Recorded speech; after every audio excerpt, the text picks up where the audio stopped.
Lagu berikut ini spesial untuk semuanya.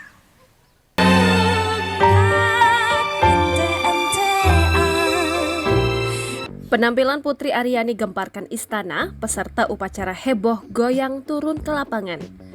Putri Aryani kembali ke Istana Negara. Pertengahan Juni lalu, Putri Aryani diundang setelah penampilan audisinya di America's Got Talent viral dan mendapat Golden Buzzer. Usai upacara pengibaran bendera merah putih di halaman Istana Merdeka, serangkaian hiburan ditampilkan oleh berbagai para pelaku seni. Salah satunya finalis America's Got Talent Putri Aryani yang pada kesempatan ini menyanyikan lagu Rungkat.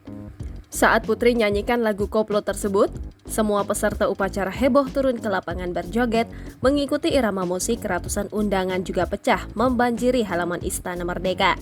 Tidak hanya Putri Aryani, dalam HUT ke-78 kemerdekaan Republik Indonesia di Istana Merdeka ini, juga MAC dari Papua yang menyanyikan Cuma Saya dan Jangan Ganggu. Diketahui penyanyi Putri Aryani dapat undangan khusus dari Presiden Indonesia Joko Widodo untuk tampil di istana.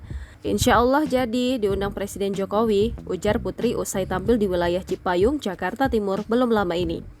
Usai mendapatkan tiket Golden Buzzer dari America's Got Talent, Putri Aryani diundang khusus ke istana oleh Presiden Jokowi. Di sana, Putri Aryani langsung bernyanyi di samping Presiden Jokowi. Di hadapan Presiden Jokowi, Putri Aryani membawakan lagu ciptaannya sendiri berjudul Loneliness yang sempat memukau juri AGT Simon Cowell. Selain itu, Putri memperlihatkan kepada Presiden Golden Buzzer yang didapatkan dari salah satu juri America's Got Talent. Ya Allah, diulang lagi. Emosi gua. Putri menyampaikan bahwa ini merupakan kali pertama tombol tersebut diperlihatkan kepada Presiden. Jangan lupa subscribe, share, komen, dan like ya.